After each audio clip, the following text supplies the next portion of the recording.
I have unlocked the door to the umbilicus. You are free to enter. Once you have what you require, I'll see it sealed once more. Until then, I will remain without.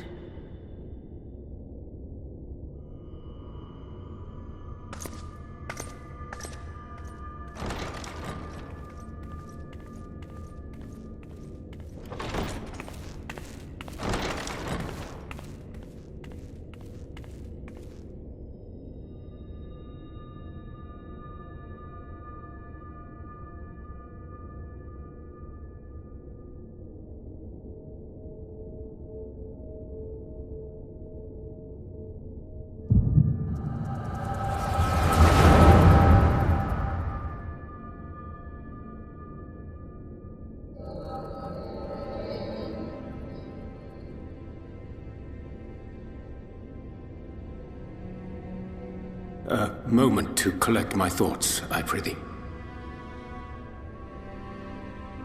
Thy true name is Grahatia, then.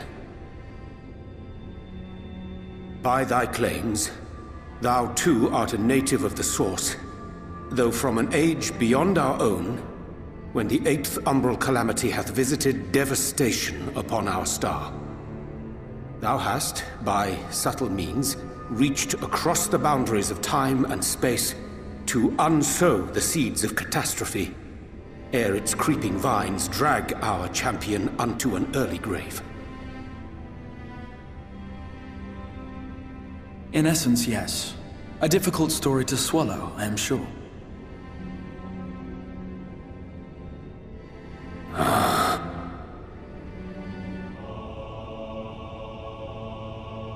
I doubt not the veracity of thy words, not the account of thy coming, nor that of the fated calamity. Yet my mind straineth still to apprehend the enormity of this tale. Wouldst thou favor me with a gradual unfolding of its chapters? Certainly. But where to begin? I should start with those great minds who survived the calamity. Sid Garland being perhaps the greatest. In hopes of staying the unending tides of war, he and his fellows pursued all manner of possible solutions. One of these was rooted in a theory which unified several fundamental principles discovered over the course of the Warrior of Light's adventures. It proposed a method by which one could enter the river of time, traverse the rift, and leap between worlds.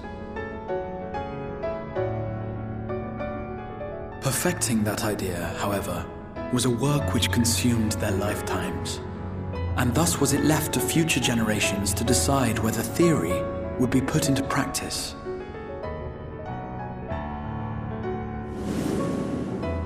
But all the while, the world continued to burn. Hope was a feeble outpost, beset on all sides by thievery and misery and murder. People cried out in despair, "There is no hope, we are finished. Mankind is finished." Then others raised their voices in answer. Though we be beyond salvation, those who came before may yet be saved. We will forge a crossroads and pave the way for a different future. By the wisdom of our forebears, we will prevent this calamity from ever having come to pass.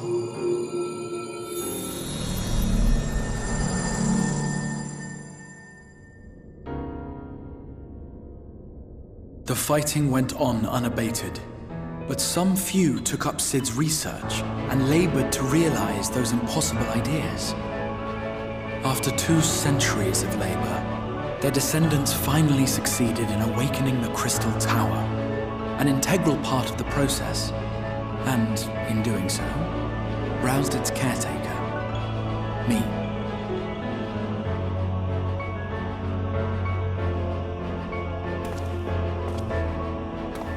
By this stage, scholars had largely established the phenomena underpinning the rejoining, and identified the first as the shard which precipitated the 8th umbral calamity. This grand structure was already capable of storing the energies required to attempt the translocation. All that remained was to augment some few of its functions based upon the theoretical models of Sid and his compeers. And by means of such technologies didst thou effect thine arrival in the first, to an age before this star had joined with the Source.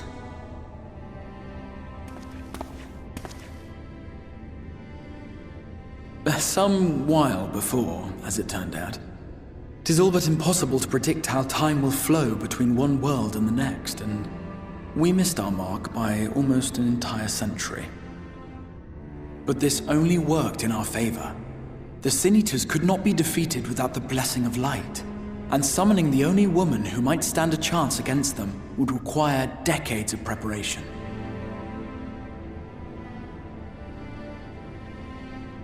An undertaking of scarce credible endurance.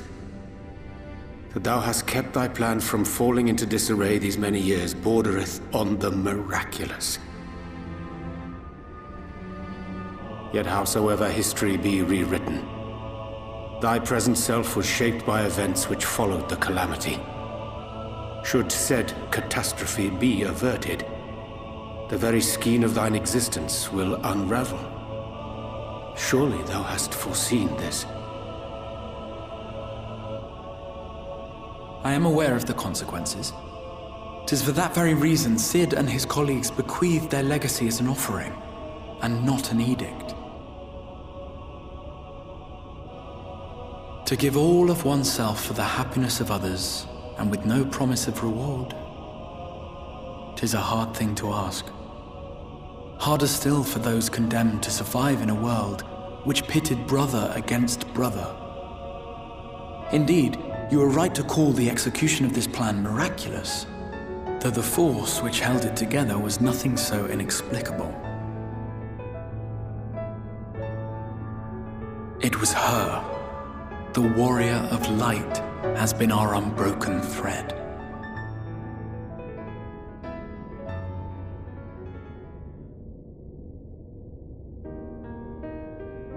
Where others would stumble and fall, she would rise above. Where others would break and run, she would carry on. The warrior of light's tale is one of unyielding bravery. To tell it was to feel courage. To hear it was to feel hope. It was a breath of inspiration in an age of suffocating shadow. In the histories of a fallen nation was our hero hailed as its greatest ally. In the time-worn pages of a noble's memoirs were her deeds joyously retold. For many, these stories were the flame which warmed them through the coldest of nights.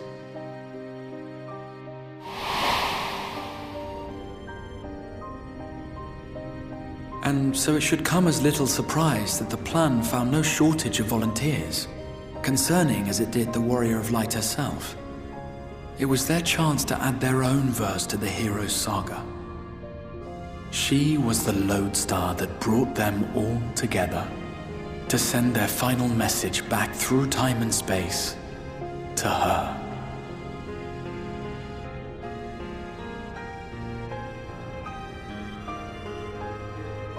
The light of your legacy was our torch in the darkness. Burn bright again and live.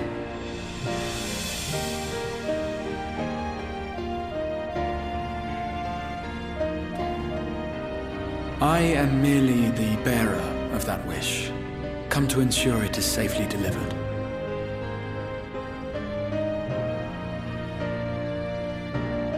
Wherefore sharest thou this burden with me and no other? What wouldst thou have me say? That you will be my accomplice? 'Twas you yourself who convinced me of your suitability when you spoke of how you learned of the Flood and of your part in arranging Minfilia's journey to the First. Your actions showed uncommon resolve. 'Twas clear you were committed to the cause of saving this world. I knew I could trust you to choose the right path forward, even if that choice came with a heavy price.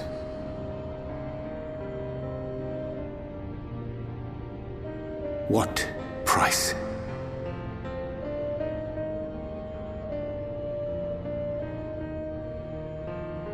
When all is said and done, and the last of the Light Wardens lies slain, I will absorb their corrupted ether, and then I will die.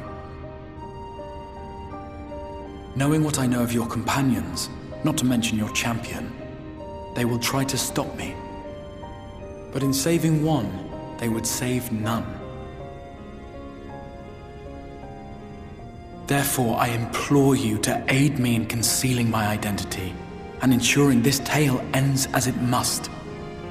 To this end, I would have you take what I have told you of the Calamity and make of it a portent, a prophetic vision you beheld in the swirling chaos of the Rift.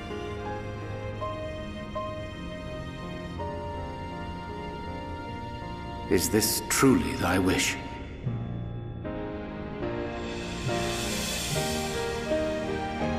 History remembered the Warrior of Light, as I knew it would, and I will suffer no other to rescue the champion whose star has charted my course.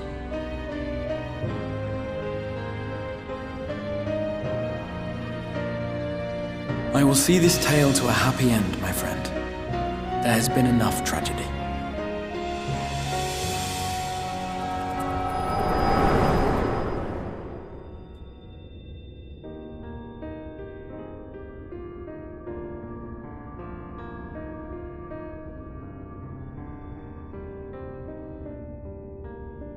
Careful now. If you lose control again, the light could claim you for good. Although it's probably only a matter of time before you succumb to the change in any case.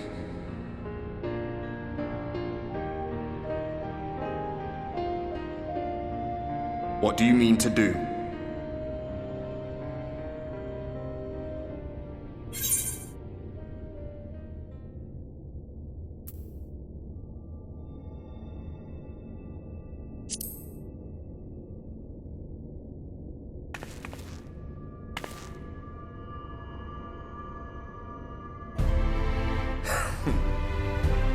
We should be on our way. Diassian mentioned the Tempest, did he not? That's the stormy seas around Calusia to you. His lair must be down there somewhere, hidden beneath the waves.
Ah, we have found thee.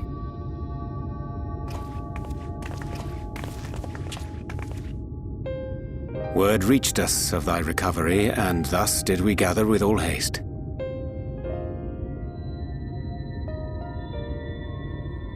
Ah. By thy looks I gather thou hast gleaned that which I came to tell thee.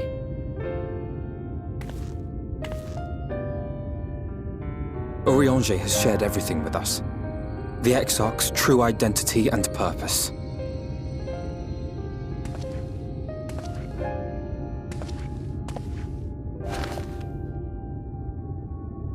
I offer no excuses.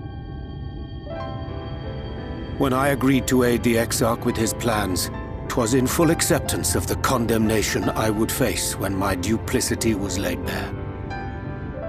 Yet it is not rancor, but resolve that I sense in thee. Thou art fully intent upon walking thy path to its end, art thou not? If thou canst forgive my deception, or, failing that, set aside thy displeasure for a time, I do beg leave to follow thee. What strength and wisdom I possess are thine to command.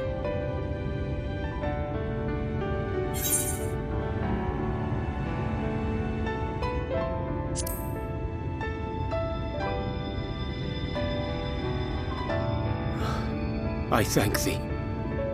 Doubt not but that I will do all in my power to repay thy kindness and fulfill the Exarch's wishes.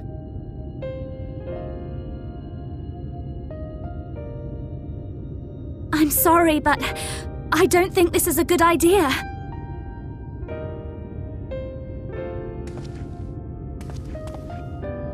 Leaving the Crystarium, I mean, with or without Urianger. What I did for you won't last forever. There's no telling when the light will break free again. Please, you must stay here. At least for a little while longer. We will find a way to cure this, I promise you. How can you make promises? We don't even know where to start. Alize, please. You know Reen was only trying to help. Of course I know! I know only too well! But making promises you have no way of keeping is not a kindness. It's a lie. Plain and simple. We've all searched high and low for an answer, and every one of us came back empty-handed. I am not about to stand in her way now. Not after failing her in her hour of need. No, the least we can do is...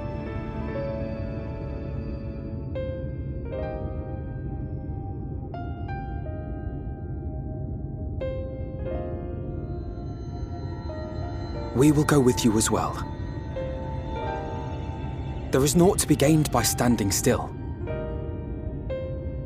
Indeed, we have exhausted every other avenue. Lead, and we shall follow.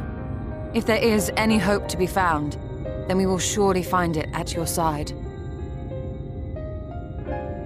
Are we all in agreement, then?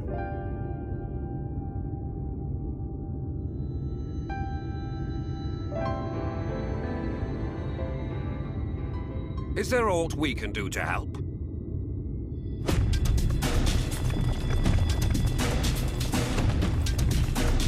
Though we may not know the whole story, we do know you're in for a fight. And while the Exarch's away, it falls to the rest of us to see the Warrior of Darkness is given a proper send-off. You told them!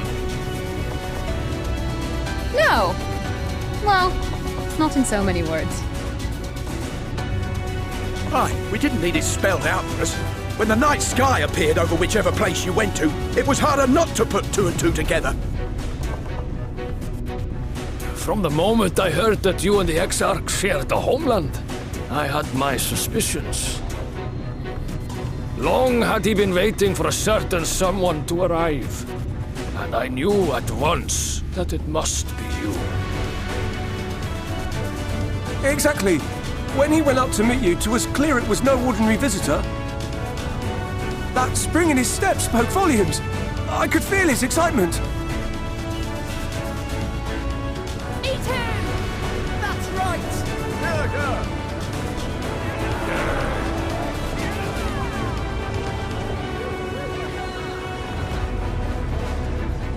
We do not fully understand where you or the Exarch hail from, or why you've all done so much to protect us. But we are deeply grateful nonetheless. So, if there is anything at all we might do to aid your journey, you need only name it. What would you have of us?